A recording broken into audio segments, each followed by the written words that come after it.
The new NATASHA DENONA Bloom palette has arrived, and if you want to see swatches, demos, and comparisons to other color stories that are similar, then you've come to the right place. Hi, I'm Alicia. If it's your first time here, I have reviewed quite a many of a NATASHA DENONA eyeshadow palette. If you want to check out my other reviews, you could click the link down below in the description box, but today we're getting into Bloom, which I've been incorrectly calling Blossom.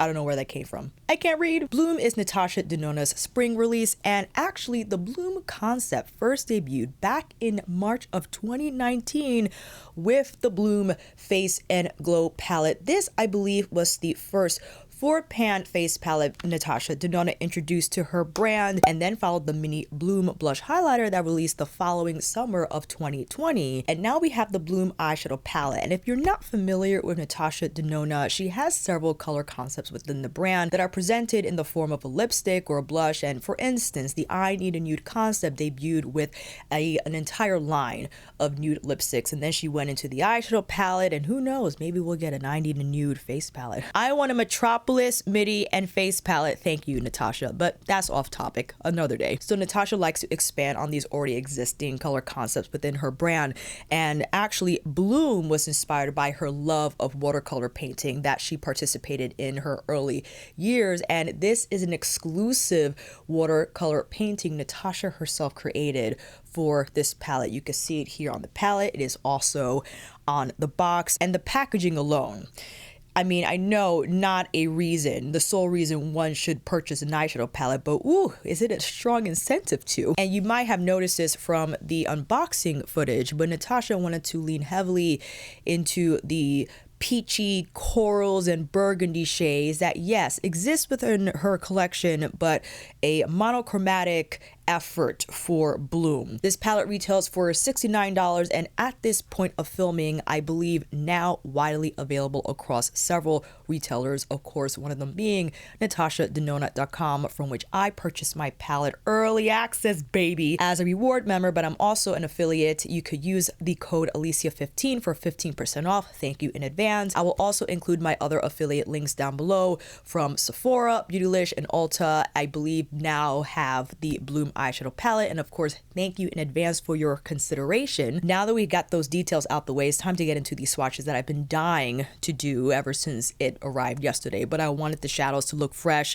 not exactly as you saw Equinox, probably the most beautiful shade out of the entire palette, arrived crushed, so I had to slowly pack it back in. Is it alcohol that you have to use to make sure it's more compact in the pan? I don't know, let me know down below.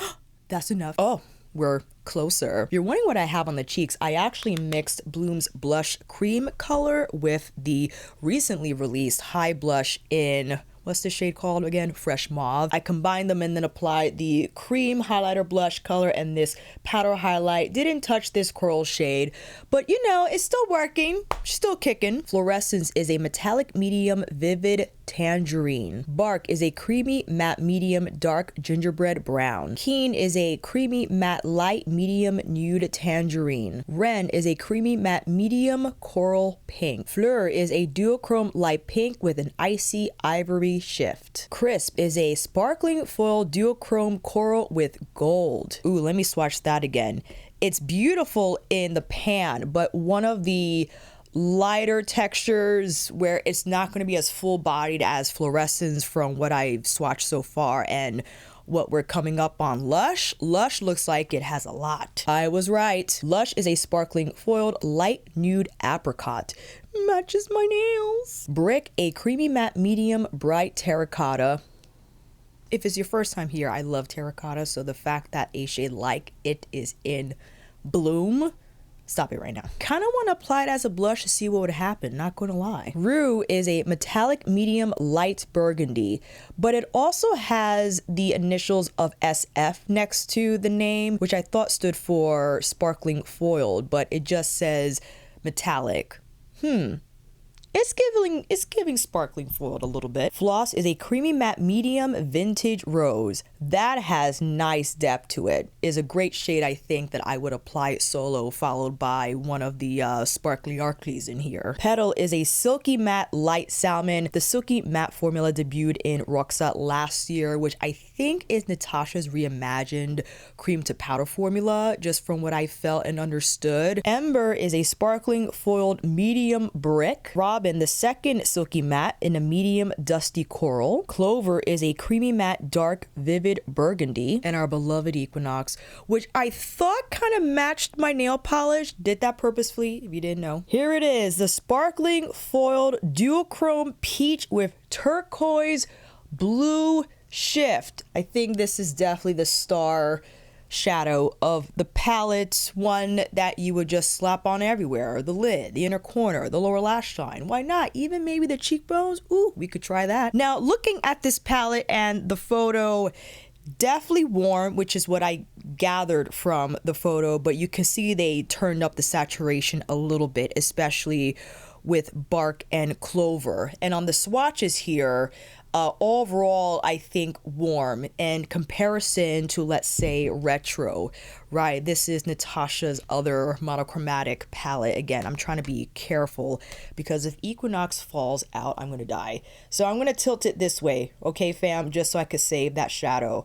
But this has a little more, dare I say grunge? It's giving more Victorian Edgar Allan Poe, and Bloom is giving just more spring, a little more lightness, you know what I mean? The more comparisons are coming. I want to get into the demos first, and timestamps are down below if you want to skip over to different portions of the video, because you know I'll compare Bloom to Remembrance, which is what I immediately thought of when I saw Bloom release on Instagram. I'm like, this is like the same kind of, but surprisingly, Remembrance I think leans a little more neutral cool because of the icier shadows that are included in that palette. I'll demo 2 looks and we'll fill more for a future video. I want to add a little more blush here. I feel like I'm missing a little color. I'm gonna tap into Fresh Mauve because I think this is a fitting shade for Bloom.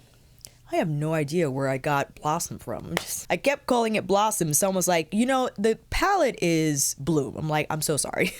Maybe I'll steer the first look a little more terracotta and then lean heavier into the more burgundy. Does that sound like a plan? Let's hop into Ren, the medium coral pink. I'll throw that through the crease first. Whoa. This reminds me of, is it called Cosmic? I can't recall, because I did think of Pat McGrath's Huetopian Dream. This is basically Natasha's version of Huetopian Dream, in my opinion. I think, yes, it's called Shockwave. The matte in Huetopian Dream looks like this. And the creamy mattes are performing as consistently as they've done for the last few palettes. I think, you know, all the way up to when she's been releasing her middies. Following up with Brick, the terracotta, but now punching that on the outer V. It's interesting that she chose a as much as I love terracotta, I do feel it's the odd one out, in my opinion. I feel like Brick should be in bronze, but then you might be like, well, rhodium should be in here then. That is true. That could be a conversation for sure, but I can see why she added the terracotta.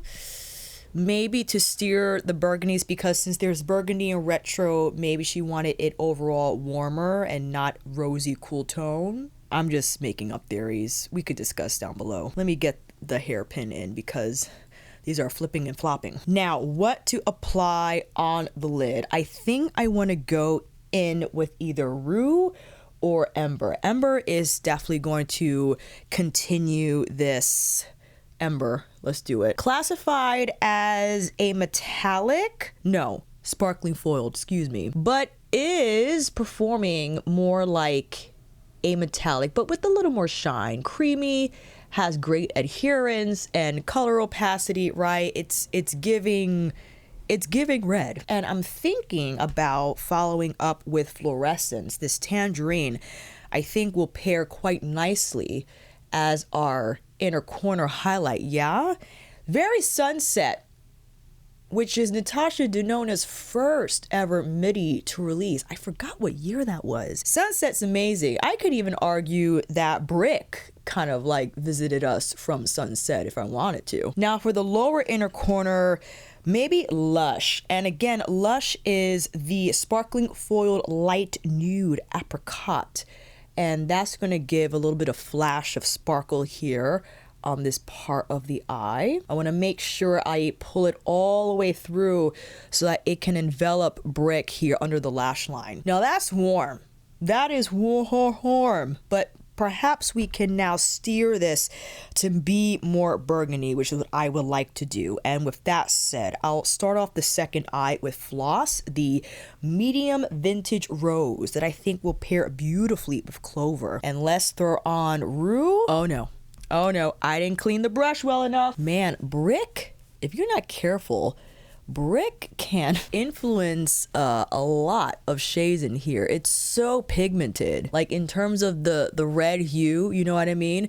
This looks like, well, I will have to pair it with the bronze palette. That would be another video. But it kind of feels it came straight out of bronze, you know what I'm saying? I'm wiping the brush, okay? Because I want to make sure that we get a true representation of what Floss can do on its own. And yes, that's much better. This is giving more rose. And my apologies for that splotch here on the outer lid. I didn't allow the primer to properly set, so that's what happened. Following up with Clover, the burgundy here, and slapping that on outer V with Floss. And definitely we're getting a little bit more burgundy versus red. Do you feel like this is a true representation of a terracotta? I feel like terracotta is a little more muted.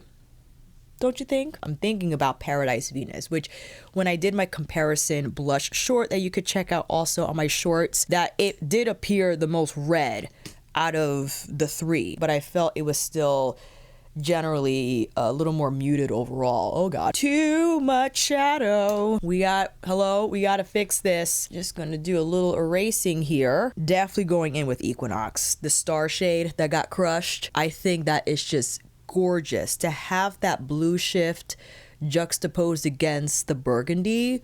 What a beautiful pairing. The contrast is lovely. Reminds me of Yucca in terms of pairing the cools with the earthy tones, the olives with the tangerines in there. It's such a party. And now to have such a heavy blue shifting shadow with the rose and the burgundy, I just think lovely, and probably one of my most favorite combinations thus far. And what to do with the inner corner? You know what, I'll go in with Fleur, the duochrome light pink with icy ivory shift. Why not? Definitely Equinox is more impressive with the shine and the duochrome shift, this and that. But Fleur is pretty. I think if you wanted more of a light apricot lid moment, you can just stick to that shade. And I'll use that same one here on the lower inner part of the eye. All right, let's apply some lashes and I'll be right back. First round is complete and I'm getting greedy because I want to hop in again and create lighter looks that are not as smoky.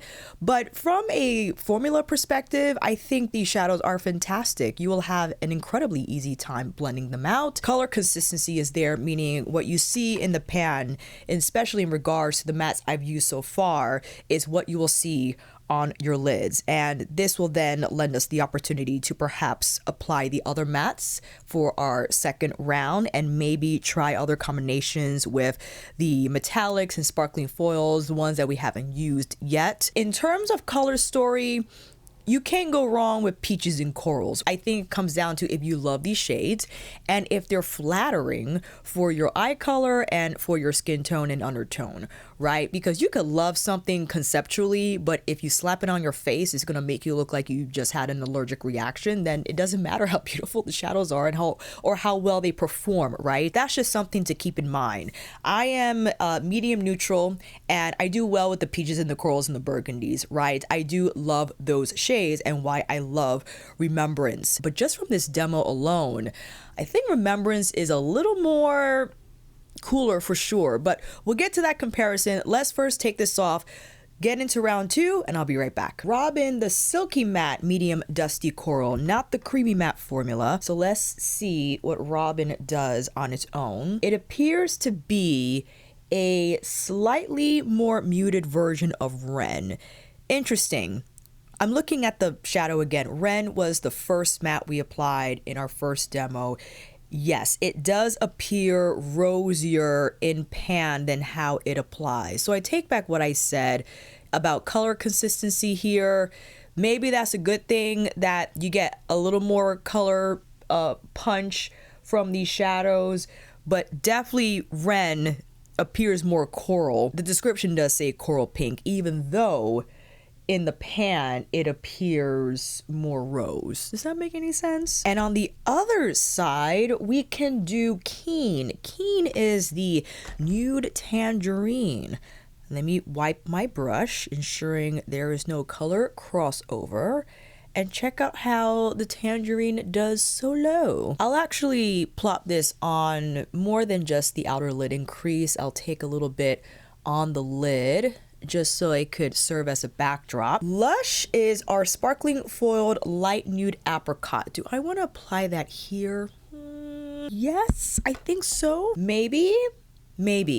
Let's plop on Lush for the tangerine side, and I just used my finger for the first application, but we'll follow up with my Sonia Builder, specifically Builder M, in just refining that application. I want to give Crisp some love, although it's not the highest performing sparkly arcly in here. It's like a soft kind of opalescent shade that, you know, I think we can do something with. Let's hop back over to eye number 1, and I'll grab Crisp with my finger, because you see how it's like, it's fine, but it's not Equinox. However, it has like that light pink opalescent flip. Will probably appear more potent if you apply it on another sparkling foil, but that's actually not bad. It's not bad. The swatch was on the weaker side compared to its sparkling foiled counterparts, but on Robin, I like. However, I want to get into the inner corner. First though, I'm contemplating whether I should, yes. Okay, I think we know what Bark is going to look like. That's the gingerbread shade. If I apply it on the outer corner, it's going to give that peachy smoky look, right? That we've seen before. I want to keep this on the lighter side because, again, our first demo was on the smokier side. So I'll take Bark, again, the gingerbread brown, and use that to stamp along my lash line, just to invite a little more smoke here. I could use Clover too. Clover is a fine alternative in terms of, oh man, I messed that up. Introducing a little bit of lash smoke to the look if you wanted to stick with a medium shade on the crease and then add a little bit of something on the lash line. But on this side, I don't want to do the same thing. Well, before we continue, I think I want to go in with Equinox actually. An interesting combination, but why not use Equinox as our inner corner highlight on the tangerine apricot side? Why not? And pulling it through the inner arc here and truly enveloping the entire shape of that part of the eye, you know what I mean? And for this inner corner, Fleur is the icy ivory something. The list is right in front of me, but I'm just not looking at it. My apologies, family. Ember, I think, will be a fun shade to place here on the lower lash line. Maybe I'll use not my flat definer, but something like my pencil brush here, specifically the Pencil Pro, for this to appear smokier on the lower lash line. And on this side, I think I'll keep it bare for now. Was this a good choice? I don't know if it was. Let me whip some away, actually, just so it won't appear as hazy. But that's not a problem. You know what I mean? I'm going to keep it as is. Before we slap on lashes, I wanted to quickly test one of these blush shades, or excuse me, eyeshadows, but as blush. I'll use my trusty Worker L from Sonia's Fundamental set. Let's try Ren. I think Ren will be quite Yeah, just as I suspected, is giving coral. Kind of reminds me what Shockwave does from Utopia Dream. And Robin is what we applied here on our first eye. And yes, it's a little more muted, right? More, I guess, rose leaning. And what will happen if I applied a little bit of Equinox here on the cheekbones? Well, we'll only find out if we try. Tapping some Equinox very lightly. I'm actually taking some on my hand first just to control it. Oh, that's pretty. Oh, I like that. That wasn't a disaster. Yes. You'll probably be more successful too if you spritzed your face before or even went in with like a balm type, like, oh, I should have applied Dazzle Up first, and that really would have set up Equinox beautifully well, but I don't think that's bad, right? That doesn't look too dry on the cheekbones. We love it. And for this side, I think Crisp. Let's try Crisp, our subdued duochrome shade here. And let me get Dazzle Up. Hold on. Get it up. If you're wondering what I'm talking about, this is a highlighter stick. Ugh. Dazzle Up is like a glassy stick highlighter that has a very much like a slick consistency. You can even see that on the screen, that I think will add nice zhuzh for Crisp. So let's grab that shade from the pan. I'm gonna plop it. Yay! We like that. That pink opalescence that you just can't go wrong with. You know what I mean? I have to say, from this demonstration alone, I'll slap on the lashes in a minute, just give me a second, probably is the functionality of you being able to use more than one shadow as blush and highlight. I think that is quite appealing for someone that wants to use the most out of a palette, even if it's marketed as eyeshadows, that you can successfully blend these colors on your face like I have and just really truly get monochromatic about your look. Which is something I love to do, and perhaps, we can try now. I'm gonna hop back into Ren and carry that color higher and around the brows. Something I like to do, again, like that blushed up fairy look, following up with Robin now on this side, right? Probably if I do this, then I shouldn't have so much here on the center of my face. So what I'll do is pick up a little bit of my concealer that I use to reapply for our second demo and just kind of blend out the color, the cheek color that I applied initially. Because if you have both, I think it's hard to identify the brackets of color you're trying to achieve around the eyes. But if you keep the majority of the color here, then I feel is better recognized, if that makes any sense. But then I'm covering Equinox. Oh, I gotta go back with the Dazzle Up stick. All right, putting on more Dazzle Up. See, I got the Equinox nails, okay? Picking up a little bit. I underestimated what the Dazzle Up stick will do. 100%. My goodness me. Mini buffer to the rescue. My heavens. I'm just carefully flicking away a little bit of the Equinox, but woo, if you're into the alternative color highlights, you got it. All right, it is now officially lash time. I'll be right back with these final looks. Round 2 is complete, and I'm happy that we experimented with a few of these shadows on the cheeks as blush and highlighter, and also happy that we went lighter with the eye looks just to further demonstrate the versatility of this palette, where you can create lighter spring looks and also create the smokier ones. In terms of color story, I'm not so much impressed by the color story. Although it's beautiful, I give it that, because we've seen these shades before, as I will show in my other palettes I have on deck here. I think what's appealing is the fact that you can apply these eyeshadows on your cheeks, on your cheekbones, and have a beautiful monochromatic fairy moment with bloom. And again, you can't go wrong with these shades. If this is in your wheelhouse, you'll absolutely love this palette. If it's not, we'll just wait for the next one, right? I know many of you want a midi Metropolis, as do I. It's funny, as much as I am a fan of earthier, grungier tones,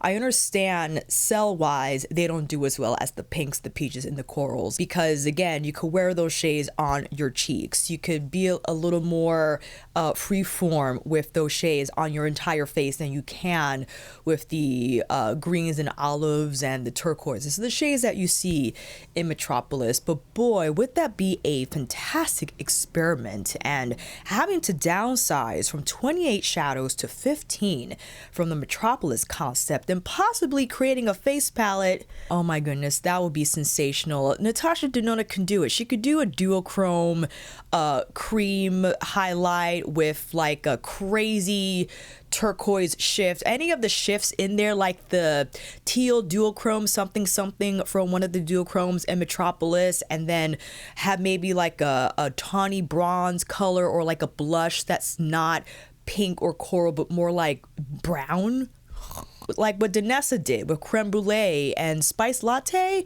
I think it is. I have spice latte in my basket, by the way. That will be fantastic to see, but that's just wishful thinking. It is time now for these comparisons. If you don't know, Remembrance is from Byredo. It released back in 2023.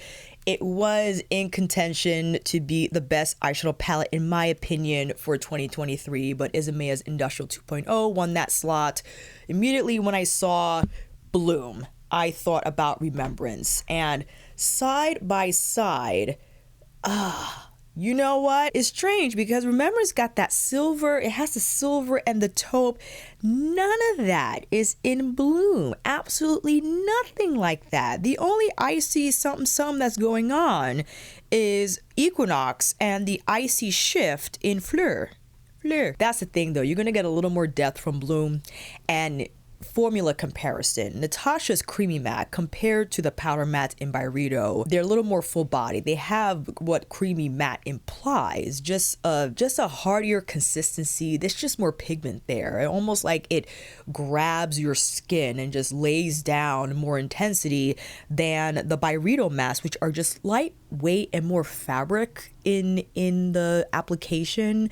And just to demonstrate that, I'll swatch this shade here, which is called number 12. So this is from Byredo. This is Bark from NATASHA Denona. So Byredo's shade actually, well, surprisingly has a little more depth in there. It's a lot more black brown, if you will. Now I want to compare the rosier shades. I'll swatch these two here from Byredo. I have to make sure my fingers are clean because I don't want to, again, color contaminate. So this is the first shade from the Byredo palette. That's like the medium muted rose, and this is the lighter rose shade. This is Ren from Bloom and Floss from Bloom. So this is more pink leaning. This is more coral leaning.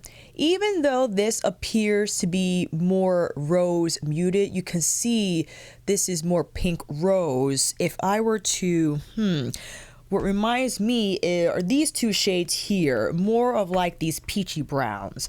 So let me swatch these two. This is the first peachy brown from Byredo, the second from Byredo, which, funny, reminds me of Familia in My Dream as well as the other shades there. That's why I like My Dream, because it does have like those peachier browns in the palette, which I just adore. So here are a few of the metallics from Remembrance. You got this tangerine, you have this rosy, would I say duochrome? It got something else in there I can't quite identify. You have this taupe, you got the silver, which is more of an overlay shade. You have this light pink rose, the lavender, and this hearty burgundy metallic that, again, exists as Ember from Bloom. So Ember has more red. Okay, that's more of a brick. Rue, if I can pull up my list again, Rue is giving light burgundy. So this is not going to have as much smoke as the metallic from Remembrance does. But this is why I find Remembrance to be more unique than Bloom, because Remembrance, yes, it has 18 shadows instead of 15, so there's a little more play in there. But to include the cooler tones that I feel just beautifully pair with the peachier browns, also with the tangerines, okay, the peachy browns, okay, like you can't go wrong, and that you can just create marvelous looks.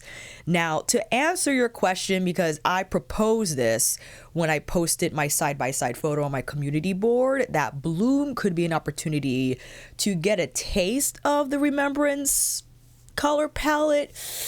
Yes, I initially said that, but I don't know. I think Remembrance still offers a more unique experience because of the inclusion of shades other than coral and rose and peach, whereas Bloom is basically sticking to that. I mean, the coolest shade is Equinox. Now, I have to give Bloom Equinox. There's not a shade in Remembrance that comes close to the amount of shine and duochrome effect like Equinox presents, right? You might think of this shade here. This is more of like an overlay shade that you can use solo or as something to tap on. But in terms of like what Equinox is giving, it's not a Remembrance. Okay, so I'll give Bloom that. But in terms of just having a little more variety in the color story, in that not only do you have the corals and the peaches and like the burgundies, but you have the silvers, you have the lavender, you have the lighter rose tones that are not coral leaning but true rose pink leaning. And I was mistaken. I thought you were going to get more depth from Bloom, but I forgot about this matte. This matte packs more of a punch. It has more black in there that appears more cool tone. And actually looking at it, it looks more red brown in the undertone, but paired to Bark, it definitely appears cooler than Bark, which is more like a gingerbread. So yes, I don't think you're gonna get the same experience from Bloom that you get from Remembrance. I'm sorry, did I make you excited? This is an exceptional palette. You can't go wrong. They're both lovely, but if I had to award one, it'll be Remembrance, 100%. And I love Natasha Denona. I do. I adore her palettes. I have my favorites. I don't know where this will sit by, at the end of the year. It depends on what she releases from now through December. We shall see. And we also have Danessa's Blooming Romance, which is largely limited by the formula itself. You're only going to get the Velvet Pomade and Fix and Shape powders, or formulas rather, that are all matte. There's not going to be a metallic. There's not going to be a duochrome. So you can create a beautiful Bloom looking look in terms of the Blooming Romance look using these shades for sure. But this is a little more diverse also in that it includes lilac and as well as the warmer pinks, but the berry tones, the wine tones, and in varying degrees, right? So that's where you get here instead of Bloom. But I could argue you could probably get a wave of applying Clover from Bloom through the cheekbones if you're deeper complected as like a sculpting shade for blush. It kind of reminds me of Spicy Berry from YSL. I don't have that shade. I still have my eye on it for sure, but I remember swatching it and looking at Clover. Where is it? Clover is here. That could be something on the cheeks, okay? And then, of course, we have Huetopian Dream. We're looking at 10 shadows versus 15. Despite that, I think Huetopian Dream, still a little more diversity here because you have the coral, but you have a more truer leaning. Well, let's see. This is kind of how I felt about Floss. This is Floss from Bloom. All right, let's get it on there. And compared to, where is the card? And compared to Secret Eden is more like mauve leaning. It's just so lovely. I will say that the darkest shade, Extreme Plum Noir, is actually, I don't feel, the deepest matte Pat has in her portfolio. Okay, it has some depth, but it's not going to be the same as Extreme Dusk from Midnight Sun, from the various deep browns from Bronze Seduction down through one. Even Divine Rose, I think, too, has like a deeper plum shade. And Is it Moonlit Seduction that has the darker plum shade? I can't remember. So many extreme this, extreme that. We have the duochrome from Huetopian Dream, Blitz Sextreme, which can be phenomenal on its own or as a smoke shade you can apply on the outer corner. And of course, okay, the astral shades, specifically Astral Amethyst Moon, that you can apply solo. Actually, Astral Amethyst Moon is kind of like a Equinox on steroids, except the base color is more violet leaning overall. Same thing with Astral Venetian Orchid. There's just more sparkle here. There's more reflectivity. But because it's drier and the particles are flakier than how Equinox in Bloom is formulated, is a little tougher to work with. Equinox is easier in that respect. The particles lay flatter on your lid. You don't have to worry about so much fallout like you do potentially with the Astral formula in Pat McGrath's Huetopian Dream. Just something to consider. But like the shadows in Bloom, you can apply Secret Eden and Shockwave in the same manner as I did with the Bloom shadows as blush. You might not be able to get away with the highlight like you can with the shadows in Bloom with what exists in Huetopian Dream. You could try, but I much rather have Equinox as a cheek highlighter than Astral Amethyst Moon. Not that you can't. That will be some cheek highlight, my gosh. Now, the question that you're probably asking yourself, Alicia, should I get this now? Not necessarily. I think you can wait, especially if you already have some of these palettes that I presented in the comparison portion of this video. Is Bloom beautiful? Absolutely. It's easy to get captivated by potential looks, right? That if you already have the Bloom Glow and Face palette, you're thinking, oh man, if I had the Bloom eyeshadow palette, I could really go to town with the springtime looks. You could go to town with eyeshadows that I'm sure you have in your existing collection that can mimic the looks that I grabbed from Bloom today. Nevertheless, though, it's still beautiful. I think the shadows perform well. I love how they blend on the lids as well as on the cheeks. That's probably one of the outstanding characteristics of this palette. Is not so much the color story, again, although beautiful, is the versatility of the formula. Is the fact that I can go eyes to cheeks in an instant, much like I can do with the new Prada eyeshadow palettes. That's always a win for me, that I can use the makeup in various ways on different regions of my face. I would love to come on here again and create more looks just so we can figure out the different ways and combinations we can make with Bloom. But it's an exceptional palette. It's NATASHA Denona, right? Would I love to see a grungier color story from her? Something like a Yucca again, or even Metropolis again, I think will be fantastic, because she already has those concepts existing right in her arsenal, and it will be interesting to see where she sits with them.